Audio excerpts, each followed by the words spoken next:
Hi everybody. Let me welcome you in the longest practice in the course. In this practice, you will set up an Oracle Golden Gate bidirectional replication between the databases DB1 and DB2. In high level, you will firstly set up a bidirectional configuration without CDR. After that, you will configure some CDR rules. In this practice, the database DB1 will be considered as the trusted source. In this section of the practice, you will delete the current Golden Gate unidirectional configuration. This is a good chance for you to learn how to drop an entire Oracle Golden Gate configuration and build it up again from scratch. In DB1 system, stop the extract, data pump, and the replicate.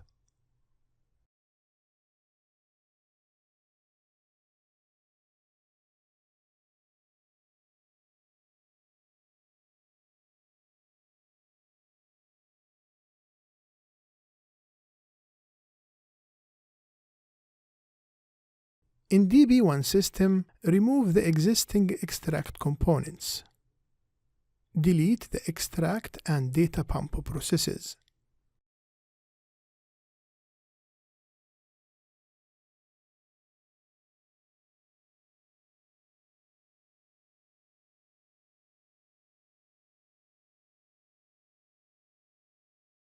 Delete the extract files.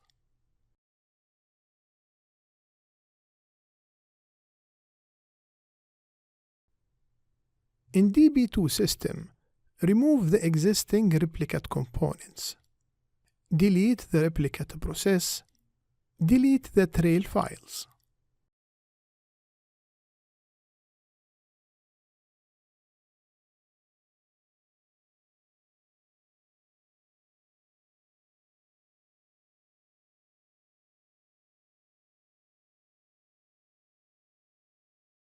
In this section of the practice, you will perform in DB2 database all the steps that you did in DB1 to prepare it for the data capture.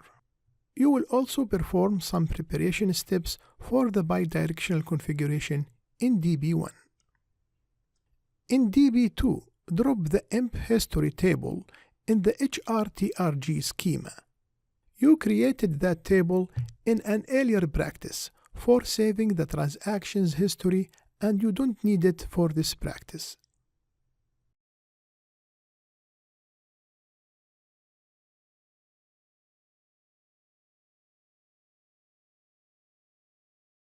In DB2, verify all the tables included in your replication have primary key constraints.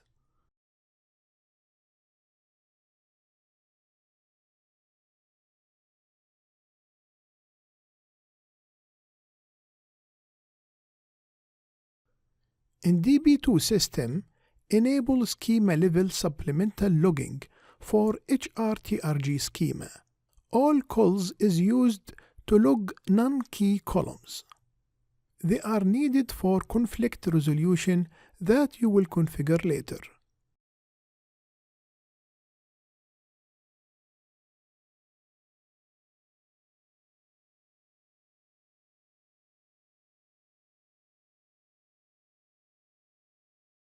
In DB1 system, perform the same command for HR schema. Even if you had done that before, there is no harm from doing it again.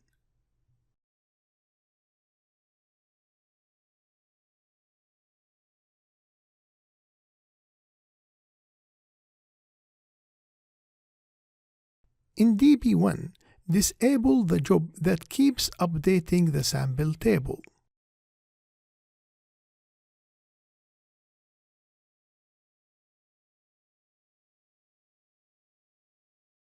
Connect to DB2 as sysdba and set the streams pool size parameter. This parameter is needed by the integrated processes. If you were configuring classic processes, you wouldn't need to set this parameter.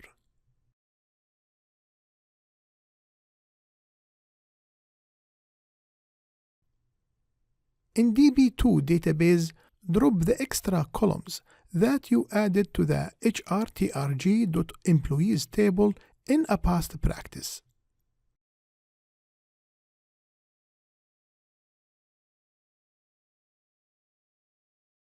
Restart the DB2 database.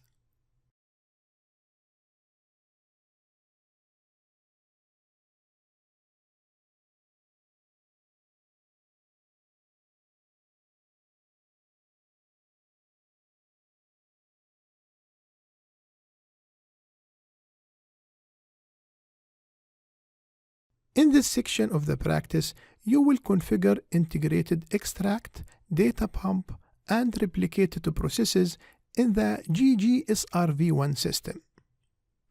Perform all the steps in this section in the GGSRV1 system.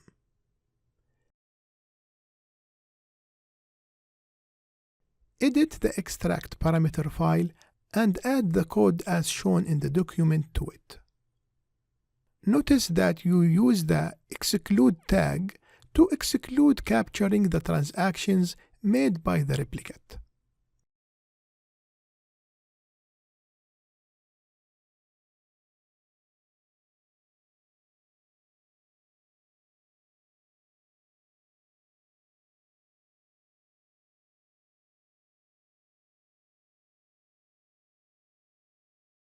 Verify that the data pump parameter file has the code in it as shown in the document.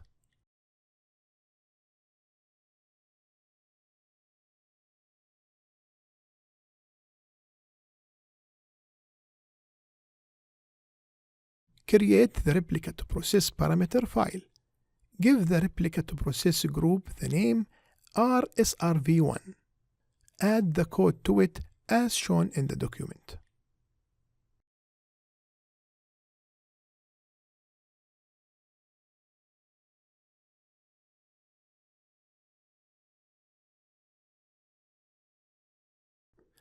Add all the Oracle Golden Gate processes using the code as shown in the document.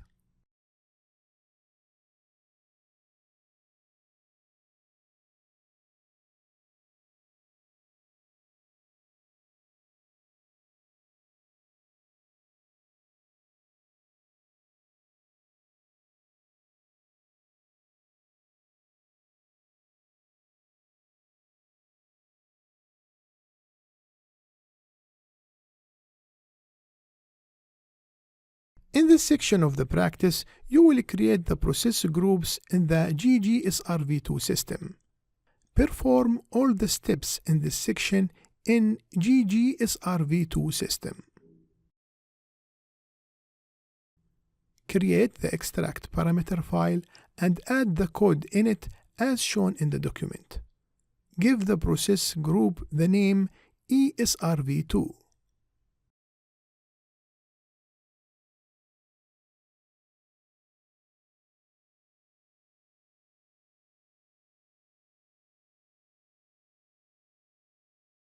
Create the data pump parameter file and enter the code in it as shown in the document.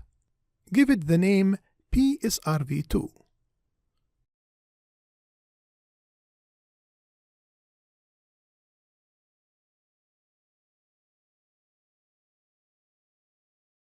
Edit the parameter file of the replicate process.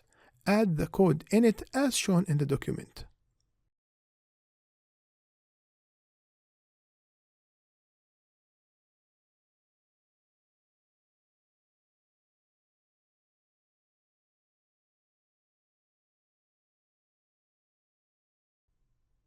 Execute the code as shown in the document to add all the processes.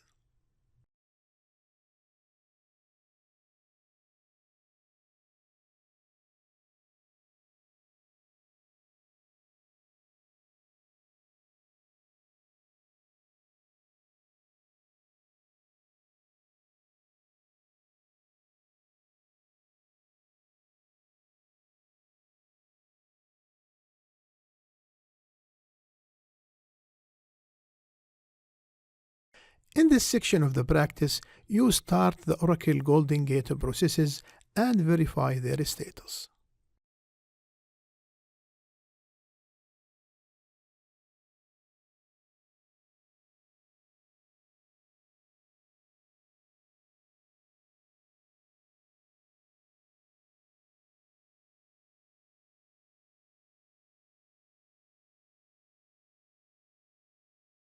In this section of the practice, you will test the bidirectional configuration that you have built. You will perform a DML statement in each database and verify that it has been replicated to the other database. Verify that the salary column is the same for employee ID 120 in both databases.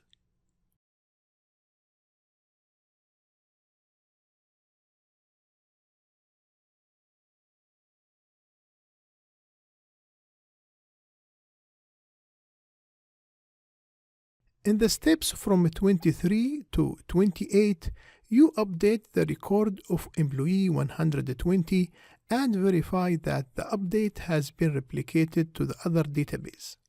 You will check out the lag information after each update attempt.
View the statistics on the processes in both systems.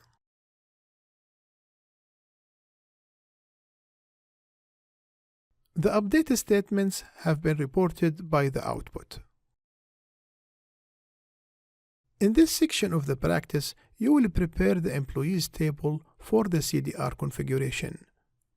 In DB1, add a column to the employees table that will save the time of the last DML operation executed on a record.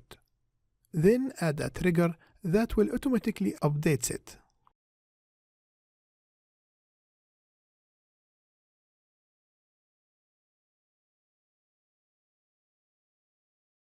In DB2, add the same column and trigger to the same table in the HRTRG schema.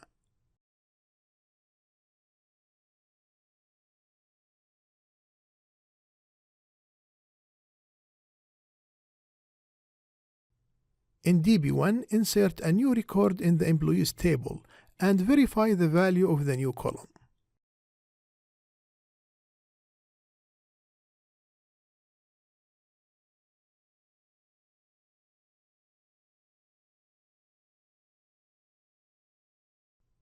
In DB2, verify the record has been successfully replicated.